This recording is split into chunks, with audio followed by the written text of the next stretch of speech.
Oh, okay. Oh, There yeah. we go. Oh, Yeah, there it is. we're recording now. All right, hey everybody. Sorry we're in like a completely different venue today. Hangouts is going offline. Actually, no, Hangouts is being Wait. remodified so then that way it can be used for Google for Business. So they're taking it off of YouTube, so we can't use it. But we're using Skype. This is a pre-recorded session, and then next time we're going to use Twitch, which we can actually live stream through YouTube. But I didn't get a chance to finish doing all of that. But anyways, we're back, and we are on Hangout number 19, which is kind of cool. I know, Oh, almost 19. 19. Holy Yeah, Wow. smokes. yeah, I'm almost. impressed. Yeah. Wait, So isn't this our third year too? it's our third year. Yeah. Something like that, yeah. Yeah. So next book will like be our 20th, which is the end of the year, which is kind of nice. It marks off the end of the year with 20. That's kind of nice. Yeah. In Yeah. 2020. Oh, Oh, we did that on purpose. I know. Who knows? You know, God works in mysterious ways, apparently. Um, so this time around, we are discussing Anne Rice's Violin. And this is the first Anne Rice book I've ever read, so I don't know anything about her writing style, but it was really, really fun. Amanda, like, do you want to tell us, like, how did you find this book? Actually, I found this when Mike and I were down in Portland and we were at Powell's. So we were just kind of walking, I'm pretty sure anyway. Yeah, it says Powell's on the back. I was just walking around Fiction and I saw this and I picked it up and took a look at it. I'm like, oh, this might be pretty good. And it was only $4. So I purchased it and there it was. Yeah. I mean, I guess we can go straight into, Amanda, why don't you start off with like your overall impressions and stuff of the book, and then we'll kind of go through everyone. Okay, I'll use what Kron said earlier, and this had so much potential. And I'm sorry, I did not like this in anything past, I think, like the first 20 pages. I was just like, I hate everybody in this book. Everybody is so whiny and complaining, and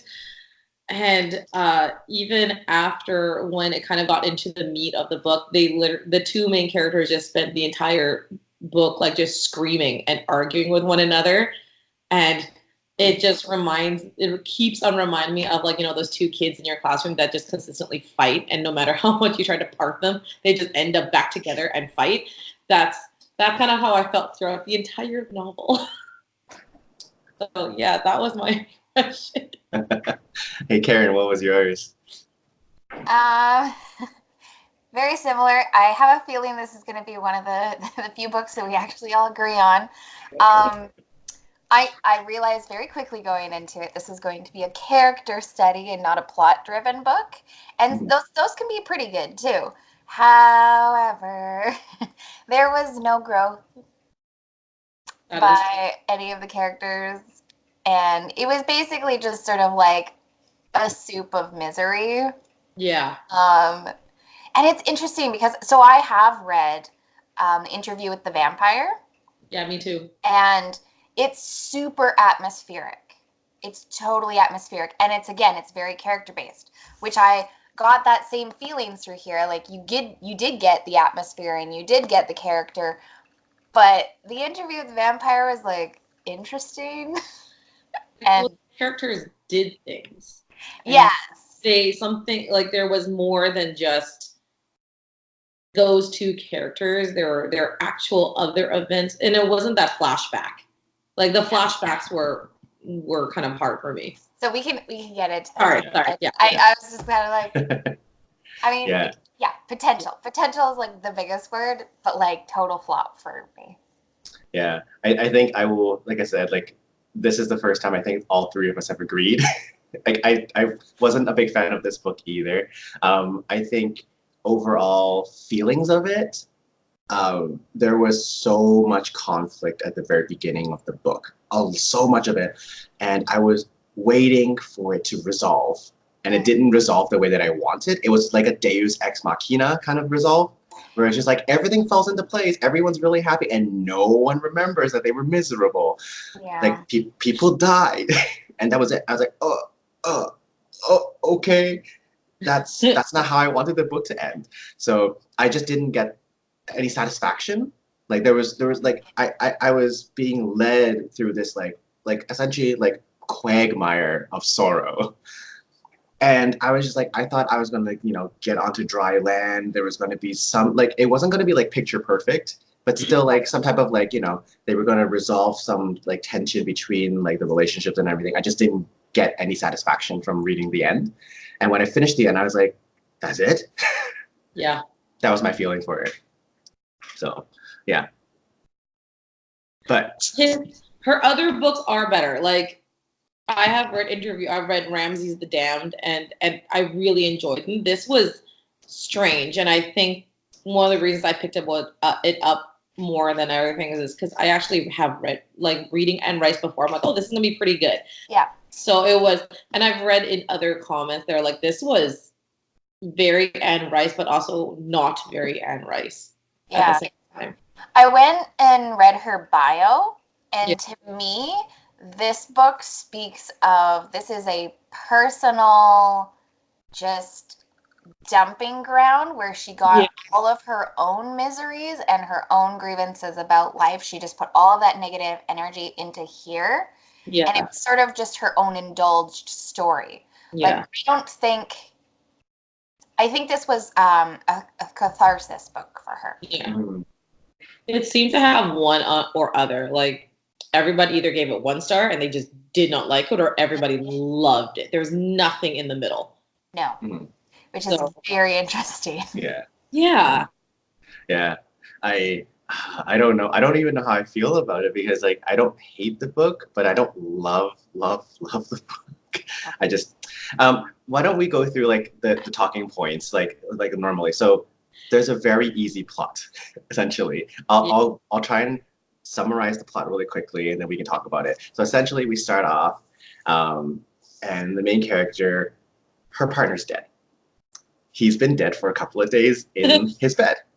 And she's known about this. He died from HIV/AIDS, and he was extremely wealthy. They were living in her family home, and she had known about the death, and she was just listening to Mozart and Beethoven and her muses, trying to just calm herself, trying to just stay in this moment before like this kind of like her world gets shattered essentially because of this death.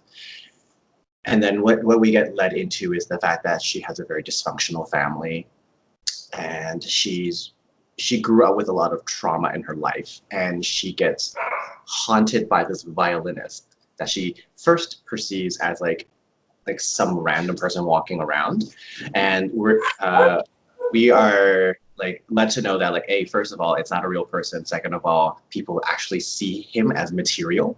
So I was like, oh, interesting. He's at one point like introduced himself as Stefanovsky. I was just like, that's an alias for like some type of person who's like a refugee or like asylum seeker. Like that's just like a random name, but his name is Stefan, his family name is the Stefanovskys, and he's like a 400-year-old ghost back in like the classical era, and he haunts her because of her misery. And like apparently like it isn't chatted about much, it's not talked about much, but he kind of like holds on to like sorrow and feeds off of that, and that's how he like survives. So like for him, she's like the ultimate misery. But then he goes on to like tell her about how her misery is absolutely nothing, mine's the worst. And then we get transported back to his like his past and stuff, and then we're like, okay. And then all that stuff happens, and she's like she at this point has stolen his long strat from him, this ghost violin that doesn't exist, and she has it now. And she all of a sudden has this ability to just play it from her heart. And she becomes like world famous, and she travels the world playing her, her heart music. And then like it resolves. And then her long sister comes back, and then she dances on the table while she plays. Yeah. That's pretty much it. Big plot. There you go, guys. And I she hope I got everything. pulled back at the You end. did it. That was well summed up. Thank you, Matt. That was actually pretty good. That's better than some of the summaries I've read online. Sorry. About 50 pages, and I'm like, oh God, how does this end? I'm like, oh, okay. Oh my goodness. Okay, I have to say, September is usually like a really happy, like it's the start of things. Everything's back in routine. We're like loving life. And then to like read this, Yes, a little bit of a damp topic. it's just like, oh, and now she's snuggling her dead husband Yeah. and kissing him, and you're like, "Mm." And the neighbor's like, we came over because of the smell. And you're like, dude, how long has... Did you guys read that short story, A Rose for Emily? No. No, okay. So read that because that they give me the same vibes as this right here. But yeah, the relationship or the lack of relationship she had with at least one of her sisters, Katrinka, was crazy. But I think like in the book, she tried really hard to justify that. Katrinka had also gone through a huge amount of trauma, and it was really weird because I was like, okay, so on the one hand, your sister cheated on you with your husband. Yeah. And she then also like essentially took care of your dying child because she was around more than you were because you were a drunkard. So because of all of that, she's allowed to be mean. You know? Yeah. Well, so the thing that I did really like about this book was that all four sisters were very distinct. Mm-hmm. Yeah. And then at least the three of them that were in the main part of the book, they had their own sort of purpose and they had their own. And the thing that I did like was the complexity of the relationships where we just kept learning things more and more. And it was like, oh, so there was like husband cheating and then like, oh, but she was looking after her daughter. And so it's like, I dislike her. Oh, I like her a little bit. Like it really spoke to that sort of sibling complexity that once you go through all these traumas together, you're together because you've been through it all, but it doesn't mean you're all good people. Like Yeah. Well, and trying. Yeah, and it makes sense that like she had a better relationship with Rosalind because they were the older two. Yeah. Right. So they bonded much better, and Rosalind had much like because she was the older sister, she had much more sympathy towards all this stuff. Whereas Katrinka was the one that went through all the trauma of her mother dying when she was very young, and her mother did not treat her very well. Right. And then Faye came along and became the baby of the family, and all of a sudden, you know, like I feel like Katrinka had that like middle child syndrome where she was kind of shunted. Yeah, shoved aside. Yeah. So she therefore had to fight and claw her way back into attention. Mm-hmm. Yeah, because that relationship with like those sisters were dysfunctional. Yeah. It was kind of strange that even though all three women were also married, the husbands were just kind of like, okay, calm down. Yeah, the husbands. I feel like they're just so. They've been around it for so much, right? They're kind of like, okay, let's stop. They're fighting again. All right, let's go out, have a beer, let them fight it out. And it's almost weird to think just how dysfunctional they are. Because for about when they were dragging Triana out, I think there was like 3 solid pages of Katrinka just screaming at everybody. She's insane. She's insane. She's insane. And just to have everybody standing around being like, oh, it's just Katrinka. That's just what she says. And you're like, how much dysfunction was now normal? Katrinka too just has like no subtlety where she was like, as soon as Triana's husband died, she was like, sell the house. Yeah. Katrinka said, well, she was first of all sell the house, but she was also like, test her. We need to know if she's HIV positive. Like, we need to know. And it's like, okay, but like, why? Why do you care? Yeah. Well, it's that's the attention thing, isn't it? Yeah, but she reminds me of someone like who's like, if she was exposed to a lot of trauma and has a lot of PTSD, you go through those like very sad, very angry, very sad, very angry, and then like it just like I mean, I completely forgot about the part where she like tried to force her to go to the hospital. But the one thing I remember was when she was given the gift of $1 million, and then she got angry. Yeah. She's like, "What? Do you think you can just give us this money and think everything is fine? Did you just marry him for his money then?" Well, the thing I liked was, I'm going to give you this money and you're not going to talk to us ever again. Yeah. And we're getting inner monologue of, there's more where that comes from. Like, this is what she's wanting. So if we just give her what she wants, she'll go away. Mm-hmm. Was it the lawyer? Yeah, Jeff. And he's like, trust me, your sister is very well cared for. Yeah. Just take it and go away. Well, how much? Trust me, your sister is very well cared for. Well, I actually really liked him because he came in like, I'm helping. Yeah. At least, like, in terms of a legal perspective, like, the way that he was written was very, very, like, lawyer-esque, right? He did not divulge any more information. He asked his clients exactly what he was supposed to say if they were going to do the plan. And she was the one that said, no, we don't want to do the plan anymore. But he was very professional in the entire way. So in that sense, like, that section of the book, I was like, but at least he was believable, right? All the characters were believable because Katrina was just upset, but she was upset from the beginning. There was no changing that. And Rosalind was just eternally grateful. Yeah. Like, because, like, we know that, like, she is is it Lev? Yeah. Lev was the husband that passed away? Lev was the husband that left. Cheated. Okay. With the other, her best friend or something. Who's the Saint Sebastian guy? Carl. Okay. Yeah. Carl. So, like, we know that Carl was essentially keeping Rosalind's bookstore afloat. Or, like, right? Bookbinding business afloat. So Rosalind, from the get-go, we know that, like, she had, like, she was going to come into this death kind of trepidatious because she didn't know if her business was still be around. But then getting this gift, we knew that she was going to be eternally grateful. And then Katrina was the complete opposite, where she was just miserable, and then she was made even more miserable, and then so. Was she even happy in the end, though? I don't think Katrina. No, at the end she said "I love you" to Triana, but my immediate thought was like, well, that's full of crap. Yeah. Well, I mean, that's why I mentioned this. It's a very basic. We can talk about the ending completely separately. Yeah. So I feel like that needs its whole 15 minutes of discussion. Yeah. So in drops Stefan, and we first see him as someone who's just playing violin, and we are led to believe he is very good. Like he stands on their porch and plays, and then he's staring at her through the window and playing. And playing. And but then he ended up on her bed at some point. Materializes, But he says, I can come into your room whenever I want. And you're like, But okay, so this is what I don't. Okay, so the thing is, if he's a ghost. If he's a ghost and you go under the assumption that a ghost is only seen by maybe the person that they're haunting. Okay, so both of her servants saw him. Mm-hmm. He had the concert down the street. Mm-hmm. So he's a materialized ghost. Mm-hmm.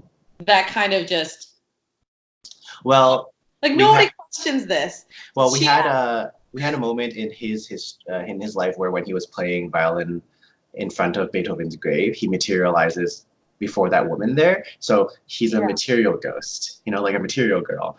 But the thing is, the thing is, he is bound to or by someone, apparently.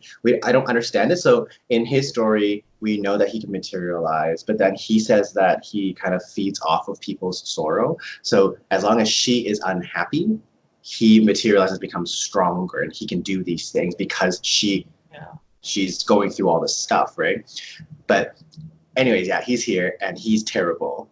And essentially, he's like that the voice in your head that tells you that you're not good enough, right? He's like the personification of her self-doubt and her self-loathing and everything. Mm-hmm. And he just keeps on reminding her, and he has knowledge of every single thing she's done. And he can read minds because she thinks all these questions. She's like, no, don't think that. And you're like, who is this? Yeah. And not a single person. Yeah. Sorry. It was that whole thing of she was bothered by him, and in the initial bits when she's like, why are you following me, just go away and all this stuff, not a single person thought to be like, hey, we should call the cops or the police. And he wanders in and out, and the servants are like, okay, do you want us to get rid of him for you? No, I guess it's okay that he's coming into your bedroom in the middle of the night. Like, at least sage the room or something. It was just Oh, sorry. Well, No, and the thing though that I did like and dislike was they had circular arguments where he would make her miserable, and she'd go, hey, you're making me miserable because you're feeding off of me, stop. She would stand up for herself, then they would end up at moot point, and then we would read on, and then later we would have that exact same argument again. I appreciated that she stood up for herself and knew exactly what he was doing, but there was no she didn't try and solve it. Mm-hmm. Yeah. There was no trying to solve it. She just was like, okay, this guy's here. Mm-hmm. See, originally when he came into the picture, I thought she was going crazy.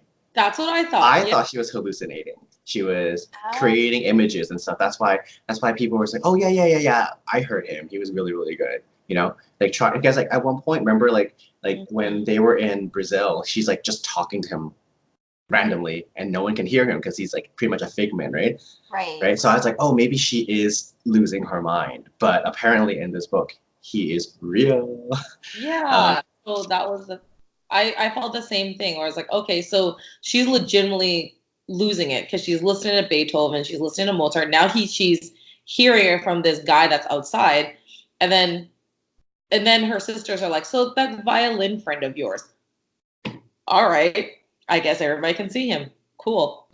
Or they're just like, oh, where'd you get that violin? And she's like, oh, from my ghost friend. And then they're like, okay. Yeah. I'm looking at the show now. Yeah, it's just, and also okay, so number one, I thought she was going insane, and number two, I thought he comes in, and he's belittling her, and I was like, okay, they're gonna have sex. You know what? That was a brief thought. I did not. I thought he was going to take her, and then it was going to be Nora Roberts. Or Grey's Anatomy did that. Yeah. It would be a far stretch considering how many days she slept next to her dead husband. Just put that out there. Well, and Anne Rice goes above and beyond, at least the first couple of chapters, to remind us that Triana is not good looking at all right now. Oh yeah. So I was like, okay, so I get where we're going. So anyway, so let's keep on going. So he materializes and she's like, I'm stronger than you. And he goes, hey, guess what? You think your life sucks? Yeah. Let me transport you back to my life, right? So we go back in time. I don't understand. Yeah. And then so we find out that he has had a very traumatic experience. His family home burns down, and his father wants him to become work for the Tsar because that's what Russians do. And he's like, no, I want to be a musician. And then in the course of that conversation, he kills his father and he dies trying to get the violin. And we're like, oh, okay, so that, I mean, I don't think that's as bad as your mother kicking you in the stomach, but still bad, but it was just my life was so much worse than yours. I was like, okay. He agrees. Yeah. Max agrees. So he's star pupil of Beethoven, beloved by Beethoven and all stuff like that. And I was like, oh, okay, cool. And then his family collects these violins and they're quite wealthy, right? And he's one of many sons, so he's not even that he's inconsequential essentially. But his father's like, no, we must do this stuff. And so we're like, okay, I get it. You had duty, but you really love music and you wanted to do music and stuff, and one thing led to another. Yeah. So it was after the first time they went to Vienna. I think that's kind of where I lost it a little bit, because it wasn't just breaks. How normally they would have a break where there's a flashback.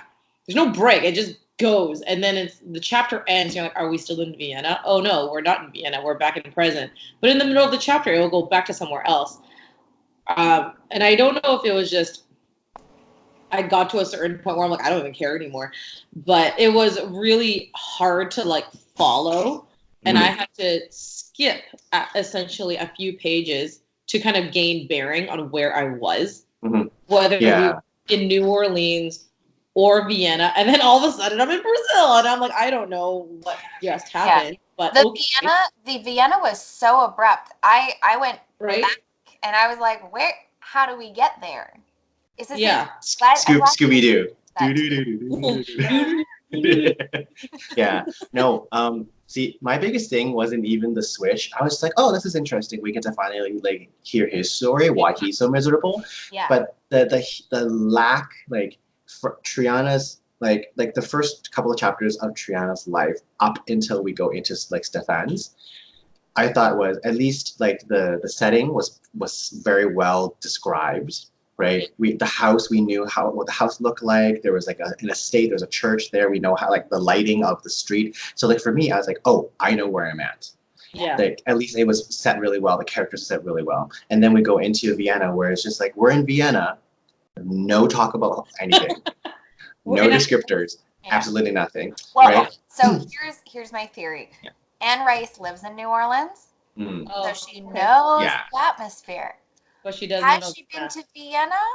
Yeah. So that was my big problem, was that like I was expecting the same amount of detail and research, and at least the setting and that area and the plot, and especially when you're diving back into history, Vienna can only look a certain way at in 1810 or whatever, right? So so for me, I was like, oh, I'm lacking all of this description and everything that doesn't transport me. Like you're sending me back 300 years, but you're not doing it for me. I don't get enough information to be put back into that setting. Though to be fair, it's being described through Stefan, so he probably wouldn't be like the cobblestones felt like this under my feet. And if Triana were experiencing it next to him, she would probably commentary. Yeah. But it was told through his point of view, and he was more concerned about his dad. How terrible his life was. Yeah. Well, that was probably one of the most interesting things that I've read, aside from the beginning when it was describing Triana and dead Carl, right? Yeah. Yeah. Aside from that, I think the other interesting thing was his argument with his dad. And he's like, no, you go to the military and I'm going to smash all your fingers so you can never play again. And even though it only lasted 10 pages? After that, I come like, all right, so we get why he is miserable. We know why she's miserable. All right, I'm done. But then it goes on for another, 80 pages. And because at one point, so they're in history and they're in like Salzburg, Vienna, and they're flying around, which by the way, I didn't understand, because I was like, okay, so you're a ghost and we're reliving your memories. How can we see all these things when you didn't perceive them? But anyways, it's right? But anyways, I read too much I just read too much high fantasy and sci-fi. But so once all of that jumping back into history is done, for some reason, once they're done fighting, she gets magically transported to Europe, and we don't know how she got there. Right? We don't know how many days has passed since she was whisked into the past. So this is the point. Like, I don't know if you guys thought this too. Like, you were talking about it, that you thought possibly that she was going a little bit in the head. So like, I thought maybe she had some sort of like a break where she found herself and sent herself to Vienna or wherever, and just to like, but then was found wandering the streets, and then just so happened picked up by some super rich baron person who appreciates music. Like, okay. Yeah. Oh, and not just music, just like music from the heart, Yeah. Which is what she does. Yeah. So I was like sitting here, I was like thinking, because they were describing. So okay. So what happens is she overcomes her self-doubt and her past, and she lets it all go, essentially. And all of a sudden she finds that she can play the violin. And this is where I like the suspense of disbelief just kind of shattered, because I'm just like, okay, so you've had 2 opportunities to try and learn violin. Both of those times didn't work very well, and maybe through your lens you didn't do a good job. Fine, okay, I'll give you that. But all of a sudden you can play the violin very well, and you're like this like protege or whatever.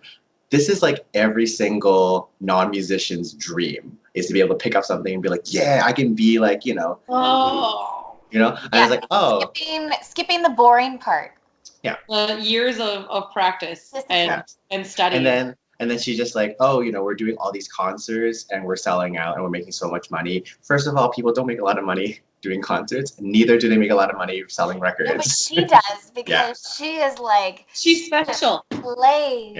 Yeah.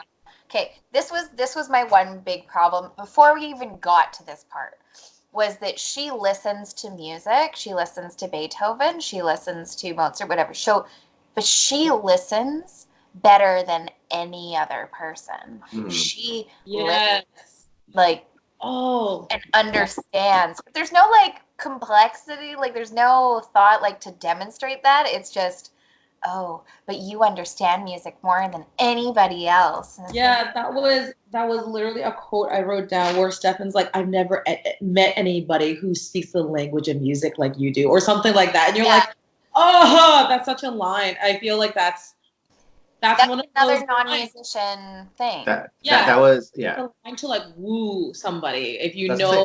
Yeah, I thought they would tear off the clothes next. If you likes music, it's like, oh, I've never met somebody who loves it as much as you do. It's such a line, and I think I literally said, I think I cursed out loud, and I stopped reading for a second because I just couldn't handle.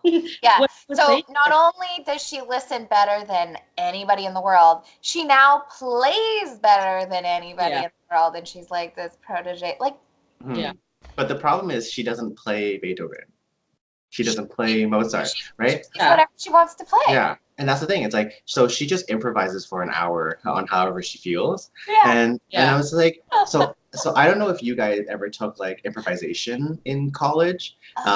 So Alexandra Paul Dawkins, the oboe prof, ran that class, and it was actually really, really fun. But every single person in that class was a music major. So we all had some type of education in technical facility, so it wasn't like we were just doing whatever. Like, I mean, all three of us here know just how terrible a violin sounds if you don't know what you're doing. Yes. It's not like piano. It's not forgiving. But the thing too is that it would make more sense if it was spelled out clearly that the violin was the reason that Stefan was so good, and the violin is the reason that she's so good. Like, if there was some sort of like, or maybe he possessed her and he was the one bleeding through her, so it wasn't actually her, it was him. Like, if there was some clear distinction, I feel like my suspense would be a little bit more, but like, we had already been set up saying, oh no, she's better than like everybody. But is it the violin? Because in the end she gives it back, and then she can still play. And she sent somebody out. She, like, I don't understand it. Like, I thought in the entire book, okay, yes, she's miraculously amazing. She's miraculously amazing because she stole the violin from Stefan. But then at the end, she gives it back, and she sends somebody out to go get one. And she's like, oh, yeah, I was tuning it and blah, blah, blah. And now I'm just playing. Okay, what? If it was the violin. So that's what I'm talking about. If it was the violin and then she picked up another one and then couldn't play it, like, that makes sense.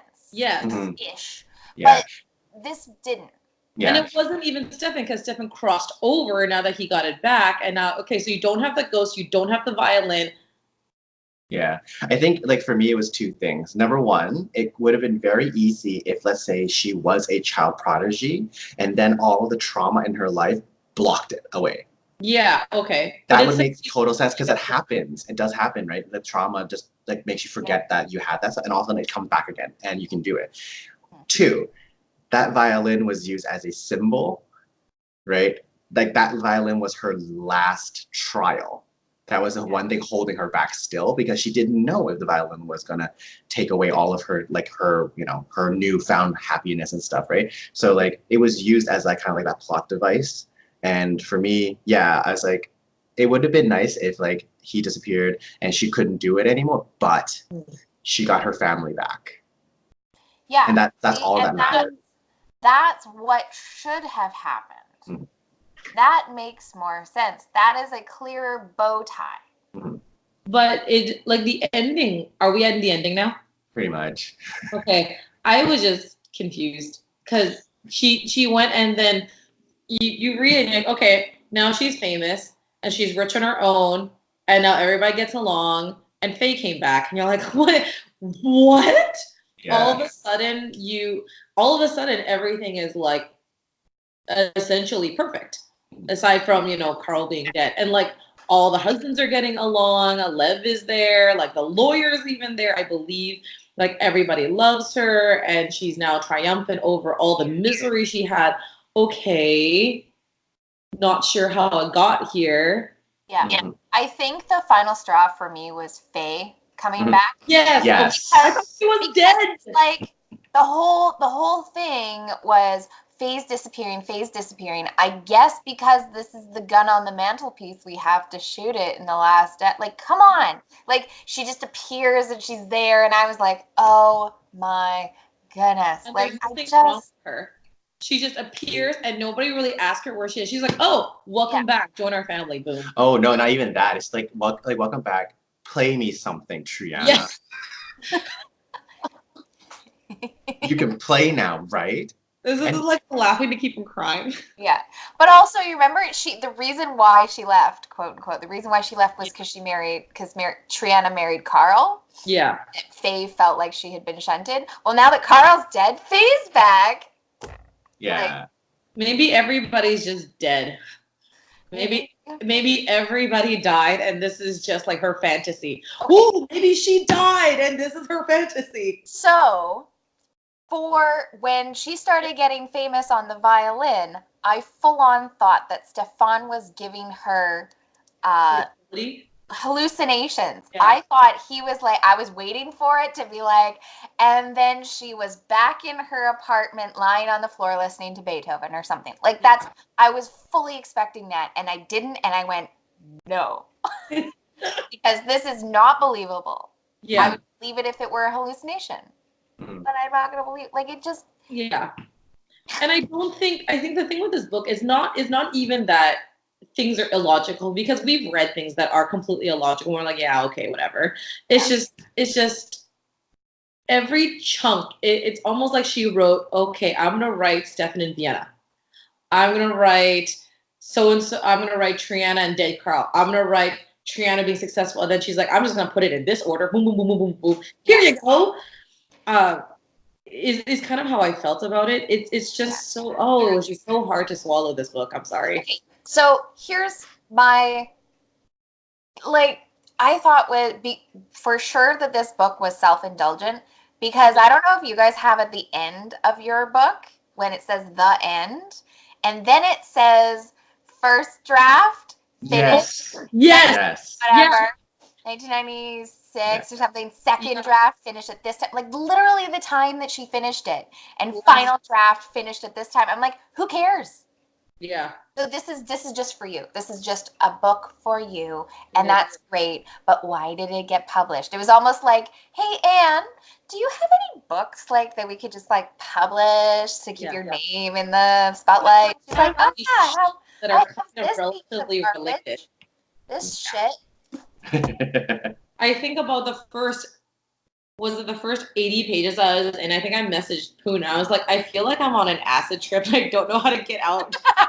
As I was like reading this, I'm like, I'm so confused over what is happening. Well, yeah, like I started reading it and I was like, so she's going to kill herself soon. And there's still like 400 pages of this book left. In terms, sorry, go ahead. Okay, I was gonna say, like, in terms of music as a central theme to the plot. I mean, personally for myself, music was used as a driver of the plot, right? But that was it. Like there was name drops, right? Stradivarius, right? And and Guarneri and all of like different types of violins. And then there's like the long strat and the short strat, and then all the composers and all stuff like that. So that's pretty much it, right? Like we're led to believe that the only reason why. So first of all, we're led to believe the only reason why she was chosen by Stefan was because she was miserable. It just so happened that she loved music, because like the other people that he haunted didn't appreciate music as much as she did. that like she really adored the greats, right? And I was like, oh, okay, that's really interesting because like so he is a pupil of Beethoven.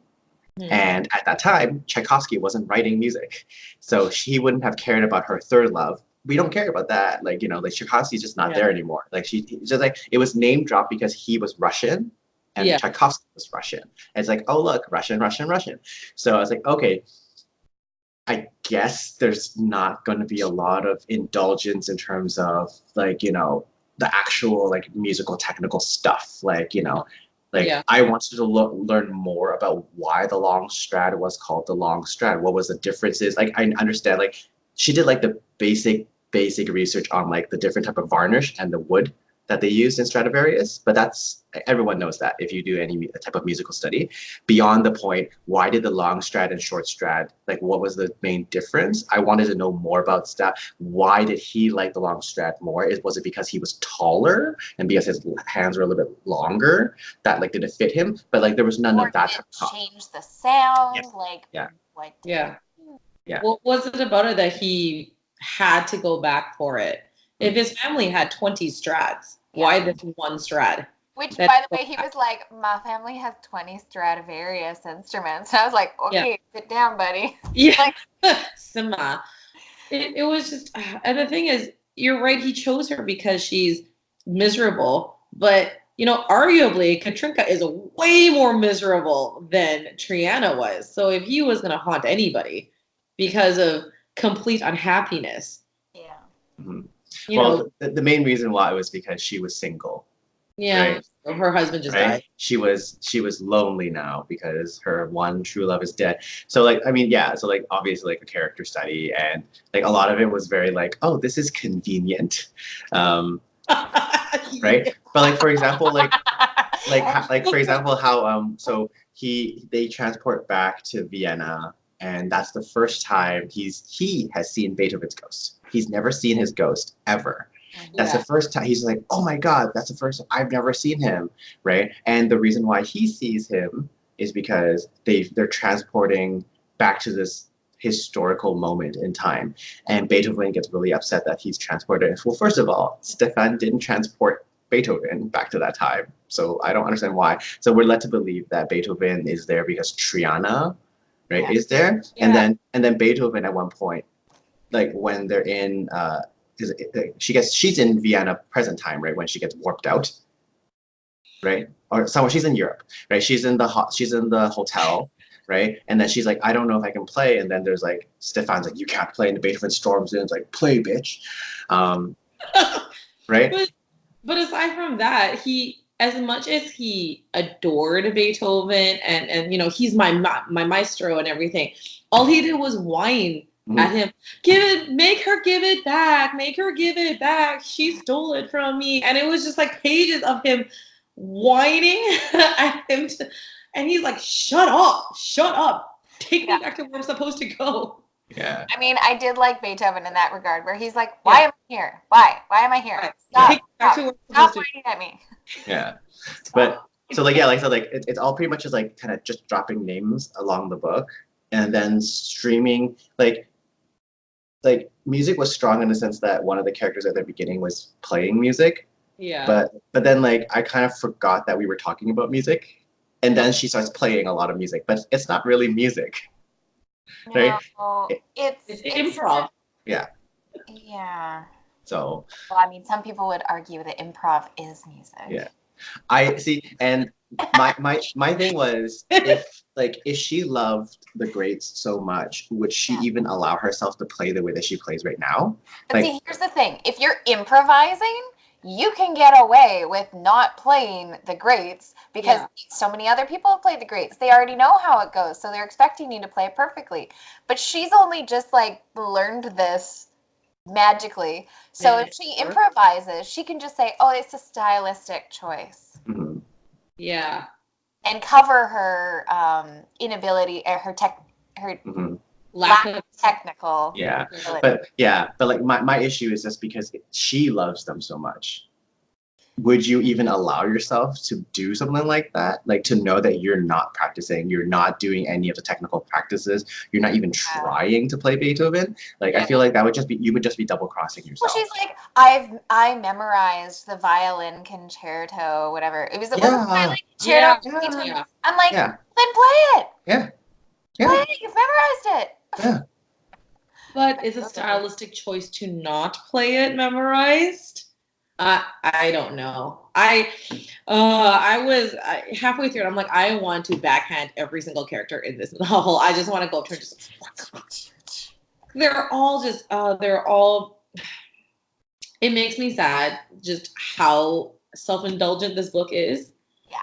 And it makes me not. I feel so bad because I know she's a good author and she's and I like her other books, but it's just, it's such a turn off to read this and be like, wow, she really has either really hit a low when she was writing this. Yeah.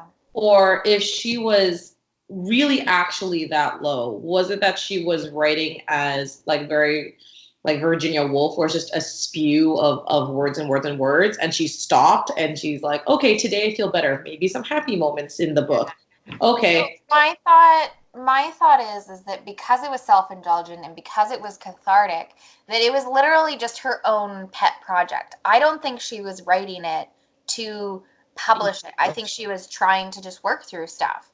And that's possibly why we have such a mess of an ending, because the publisher's like, well, you have to have a bit of an ending. And so she's like, okay, and just like regurgitated something. Like that to me would make sense. Mm-hmm. Because like in the cover it says Book of the Month Club main selection. Oh my God, really? It's actually written too. Yeah. No, but I think it certainly provides discussion. Yeah. Well, and it makes total sense that it feels like it's being written in different settings of her life, because even so there's one line that kind of connects everything from the beginning to the end, which is Carl's research into Saint Sebastian and the fact that one of her neighbors said that her dead daughter Lily was reincarnated in Rio. Yeah. Saint Sebastian is the patron saint of Rio. So there is that like at the very beginning and end, right? Where like she is like exposed to this idea of Rio de Janeiro and Saint Sebastian, and then she has to go to literally Rio de Janeiro and like, and come to terms with the fact that Lily's not there, and and all that stuff, right? So that was like a really, really like almost like weak connection to the beginning and end, but that was the only connection to the end, other than Stefan leaving and the family getting back together. But yeah, like it just didn't feel like there was proper planning from the very beginning of the book all the way through to the very, very end. So like, yeah, I would read the first third and I'm like, okay, I can stop for like a week and I don't have to read it, because if I kept on reading, then I would get confused. Yeah. I honestly, I feel like the Saint Sebastian thing was kind of an afterthought. Yep. Yeah. I think it's like what you said when the publishers were like, okay, but you need to have an ending. She's like, okay, let me just whip one up. Yeah. And then all of a sudden, all the misery is gone. Everything worked out well, which that's kind of why it led me to believe that she either died or she literally actually went insane, and she's imagining that she's all of a sudden amazing at this. The ghost is gone. Her traumas are gone. Faye is back. She has peace with Lily's death. Like, let's pan back, and Katrinka's in the house. Yeah. She's hanging out in the house, and she's getting ready to go visit Triana in the hospital. Mm-hmm. Yeah, kind of. And you kind of wonder, you get right, if you were to include an epilogue in it, how many different ways?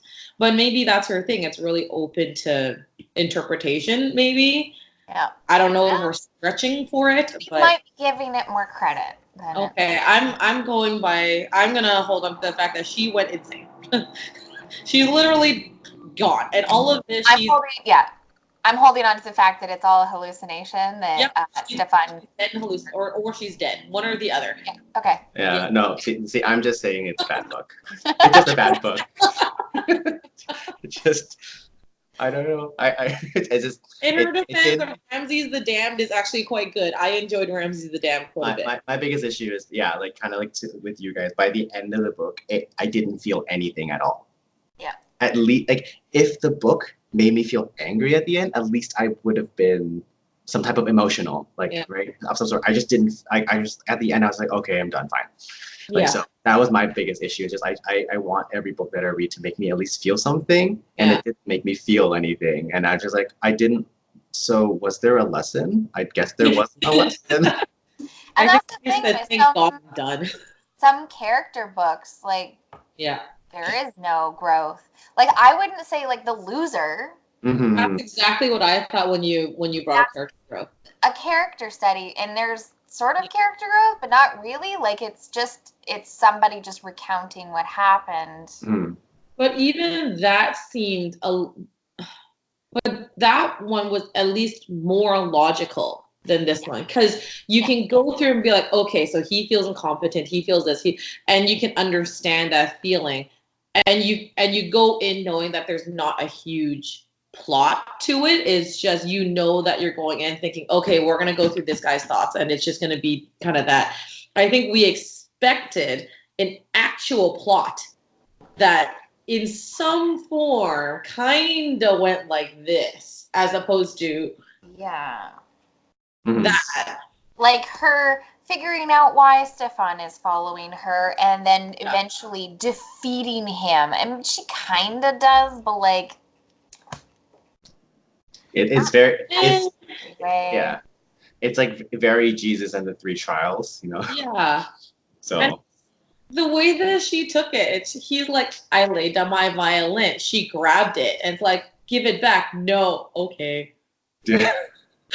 Like, okay. Well, no, it's just like I don't want to damage it. I was like, it's a ghost violin. You can't damage something that's a ghost. You know, it's and immaterial. yet she's like, I'll break it before I give it back to you. Okay, so wait a minute. You only held it. You picked it up. You never played it. But you would break it because you love it so much. Okay. That's like saying, I love my piano. I'm going to go take a sledgehammer and kick the crap out of it. Yeah. So like that's why I said like the violin, just like the Saint Sebastian thing. Yeah. Like something added in to connect everything together as well. Because the violin was essentially the conch, essentially. Yeah. Right. It was symbolic in the sense that like, you know, once it was gone, what does it mean that once it was gone? Like up until the violin was immaterial, it was the only thing holding Stefan here and holding her here, and it was her last doubt of if she could actually get past her, you know, all the stuff that she's gone through and then move on with her life, right? Yeah. Well, this was some kind of trip. We got a really good discussion out of it. That was, I mean, you know, I'm like, at least we know that this book exists. Not a good thing or a bad thing? Yeah, well, and also like we always say like with this like book club, what's really fun is we get to read things that we normally wouldn't even pick up. Yeah. Yeah. Like you know, like if all three of us knew a lot about Anne Rice and the way that she wrote her book, we'd have picked up a book where she talked about music. Probably not. But like because of this, like because of what we search for, we got a chance to like read it. I mean, I'm gonna read her other books. I've never read anything else from her, so I'm gonna try like Interview with a Vampire and all the other ones. And like I'll now that my bar is really low, I can give her. And that's maybe she is a prolific writer. She's written so much, and she's well beloved. So like. I understand, Amanda, when you see the book, you're like, oh, Anne Rice, I read stuff by her. She's written a lot of good books. Yeah. Therefore, you assume that the book is going to be good, but you know. Well, we've also learned that just because she has sold a lot does not necessarily mean the writing is good. Because there's plenty of books out there that I know have been on like New York Times bestsellers list, and you open it up and you're like, this is just utter garbage. This is only popular because, I don't know, it fits a niche. It's like 50 Shades of Grey. Yeah. The Da Vinci Code? The Da Vinci Code was pretty bad. You know what? I actually really liked it. I like the Da Vinci Code. I did not like Angels and Demons. I wasn't a fan of the other ones that came along after that, but I like the Da Vinci Code. It was new, like at that time. Yeah, and that's what it is. It was a new. It was a thing, fad. hasn't been ventured yet. So and then everything else came out, and it all kind of went there. But like I mean, like even like I mean, like we were pretty split on Do Not Say We Have Nothing, and that book was shortlisted for the Pulitzer Prize, right? Yeah. And one of the reasons why it didn't win was because it was too long.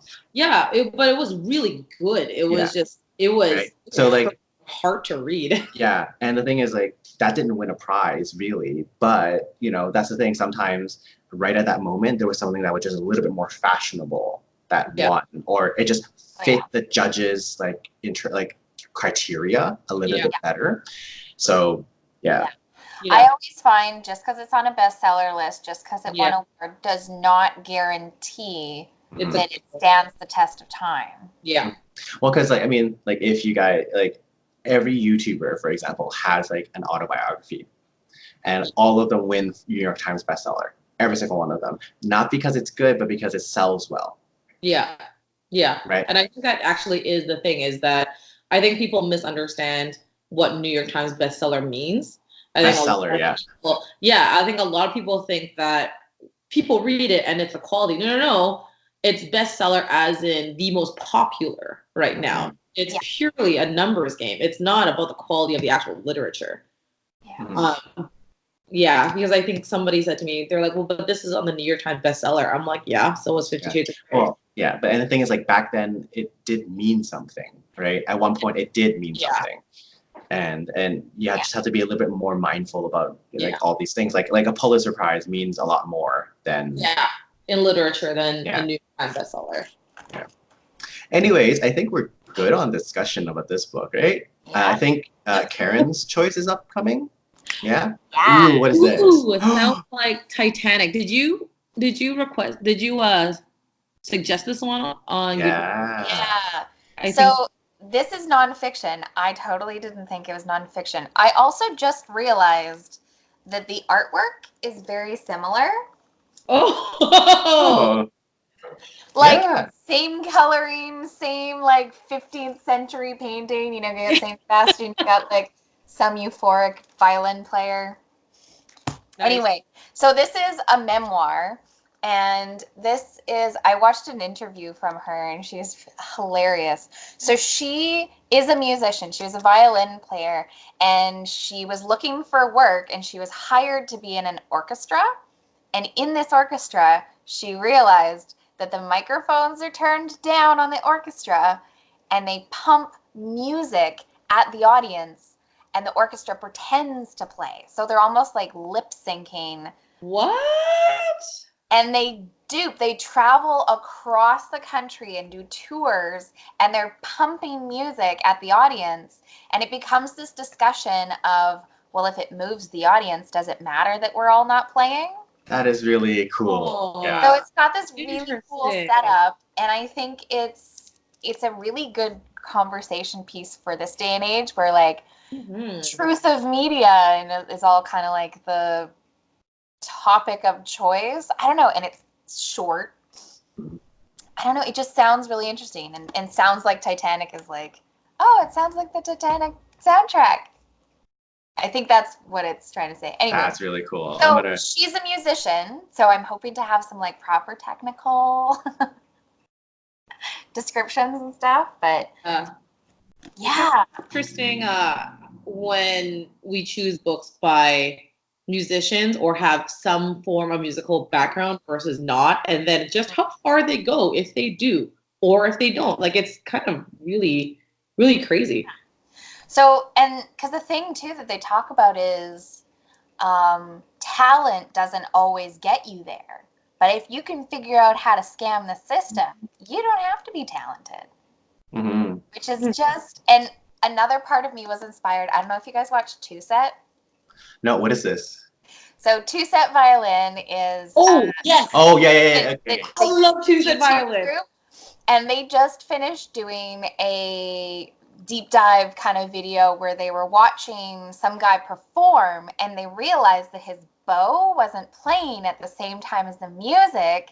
And they found an interview by him that said that he oils his bow so that it slides off the violin so that he's not actually making sound, so that he can lip sync to the music. What? Right? So like this is a whole other like anyway, so I'm kind of really interested. I can understand faking singing, but I struggle understanding how you fake instruments. But to fake the entire orchestra is... Well, but here's the thing. Like, all you need is enough education to know how to read the notes and like pretend, and that's it, right? Because like I mean, like, you know, like I mean, we all know Lisa Tahara here, right? Yeah. Like I consider myself like on this level compared to her when she's up here, but we all know, like both of us know how to play. She just knows how to play extremely well. Mhm. I can pretend to be her. That's not that hard, right? But I think that's the thing is like you hire the musicians good enough. The problem is when you have a current popular culture where these people actually aren't singing at all. Like they actually have people, but it's so much easier when you're mouthing. Yeah.